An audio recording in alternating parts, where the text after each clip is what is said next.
নমস্কার দর্শক। প্রধানমন্ত্রী নরেন্দ্র মোদী মুম্বাইয়ে ফ্রান্সের প্রেসিডেন্ট ইমানুয়েল ম্যাক্রোর সঙ্গে গুরুত্বপূর্ণ বৈঠক করেছেন।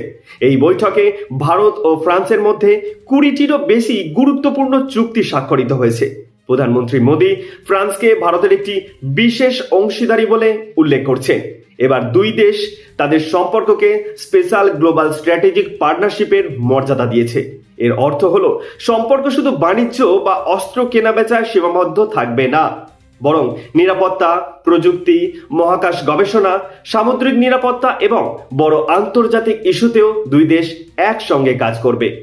এর আগে দুই দেশের সম্পর্ক ছিল স্ট্র্যাটেজিক পার্টনারশিপ স্তরে, যার সূচনা হয়েছিল 1998 সালে। প্রায় 28 বছর পর সেই সম্পর্কে আরও এক ধাপ উপরে তোলা হলো। মুম্বাই থেকেই দুই নেতা যৌথ সংবাদ সম্মেলন করেন। পাশাপাশি রিমোটের মাধ্যমে কর্ণাটকের ভেমগল শহরে টাটা এবং এয়ারবাসের হেলিকপ্টার অ্যাসেম্বলি লাইন উদ্বোধন করেন। এই অ্যাসেম্বলি লাইনে তৈরি হবে H-125 হেলিকপ্টার, যা বিশ্বের সর্বোচ্চ পর্বত মাউন্ট এভারেস্টের উচ্চতাতেও উড়তে সক্ষম। এখন থেকে এই হেলিকপ্টার ভারতেই অ্যাসেম্বল করা হবে এবং সেখান থেকেই বিশ্বের বিভিন্ন দেশে রপ্তানি করা হবে।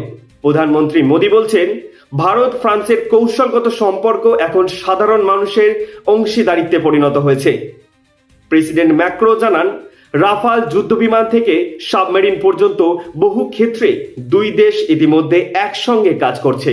এমনই গুরুত্বপূর্ণ সব আন্তর্জাতিক খবর পেতে চোখ রাখুন নিউজ বার্তায় এবং চ্যানেলটিকে সাবস্ক্রাইব করতে ভুলবেন না।